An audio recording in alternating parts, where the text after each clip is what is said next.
As a parent of a kindergartner, I get a lot of notices home from my daughter's school. Bake sales, fundraisers, notices about upcoming events, all that fun stuff. And I'm convinced public schools are only given access to one font for these flyers. As an editor for print publications for more than 10 years, it kind of drives me absolutely bonkers. In this episode, we'll talk about Batman's inspiration in the font world, designers who despise clients who ask for this particular font, and the man responsible for mountains of internet hate. I'm your host, Emily Prokop, and this is the story behind Comic Sans. But first, a quick word from #PodernFamily, a great group of indie podcasters like me. Want to know the story behind Podern Family? Podern Family started with a hashtag for indie podcasters.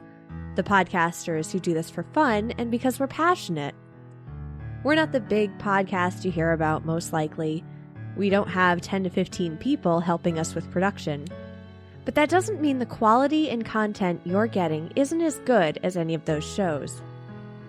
Is there an area of interest you like talking to people about? Listen to an indie podcast on that topic. The hosts are incredibly reachable. We're basically clamoring to hear from listeners.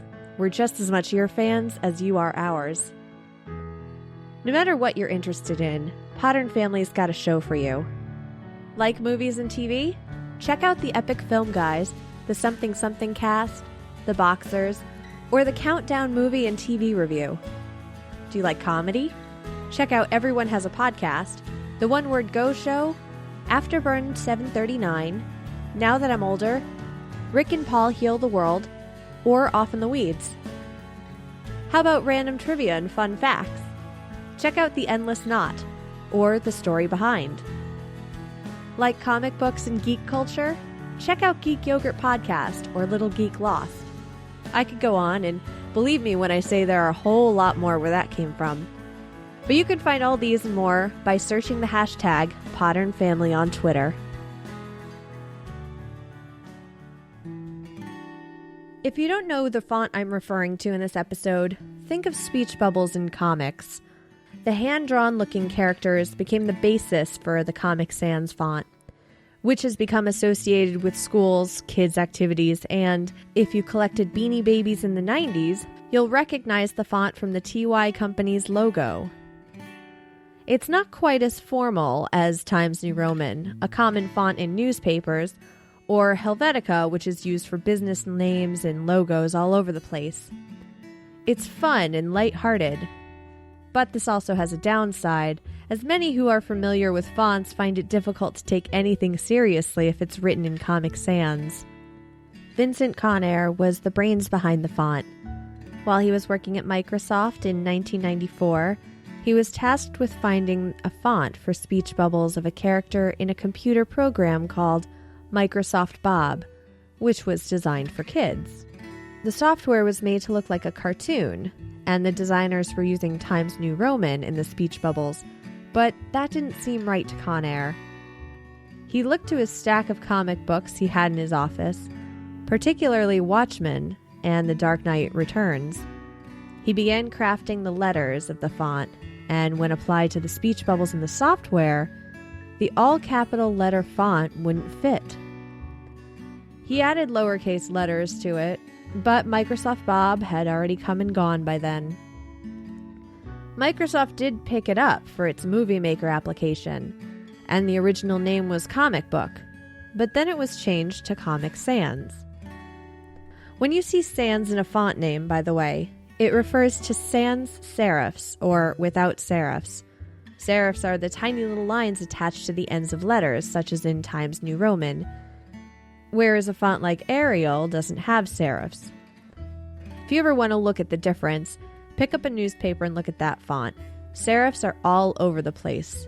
They're the tiny little lines at the end of letters you don't really need, but supposedly it makes for better readability. The font was kept by Microsoft and added to the system fonts in Windows 95 and Internet Explorer. And you Apple lovers, don't think you're above everyone else for not having Comic Sans. Apple seemed to copy the concept and included a similar font called Chalkboard in Mac OS X.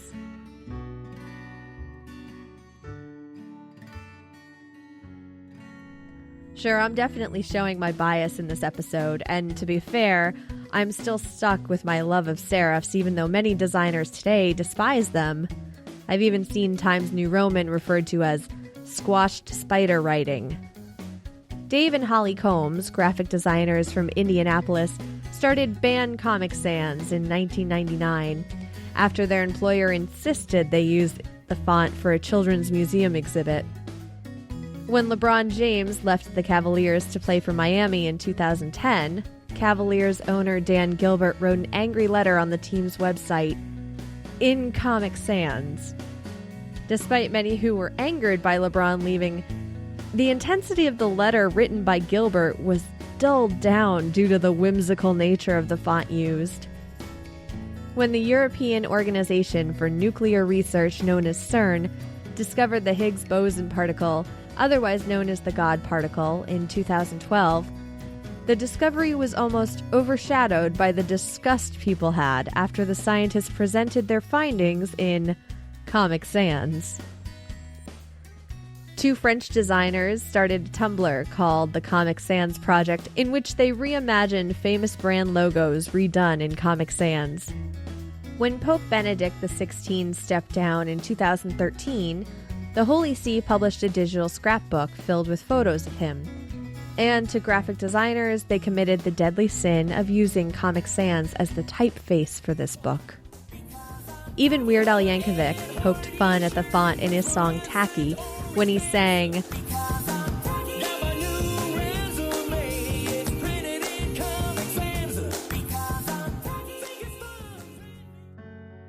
I've asked teachers why schools use Comic Sans, and the best answer I've gotten, aside from that's just how we've always done it, was that the font is the most similar to how letters should be handwritten. It's one of the few fonts that show the lowercase a's as children are taught to write them, while other type font have a hook at the top of their a's. Even as I write this in Google Docs, I'm offered 16 fonts for my use, and only 2 of them don't have that little hook on the top of their a's. Want to guess which ones? Corsiva and Comic Frickin' Sans.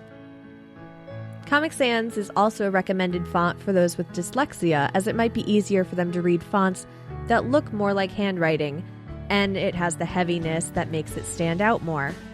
But studies on this have varied as far as how true this may be. No matter what your personal opinion of Comic Sans is, you may want to heed some comic book advice.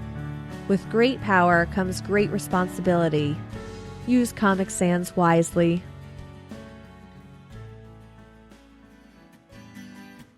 Information for this episode was sourced from kidscodecs.com, conair.com, Know Your Meme, Mashable, comicsansproject.tumblr.com, azlyrics.com, and dyslexic.com. For these links and more, visit the show notes at thestorybehindpodcast.com. Follow on Twitter at storybehindpod, or subscribe on your podcatcher of choice so you'll never miss an episode. Thanks for listening.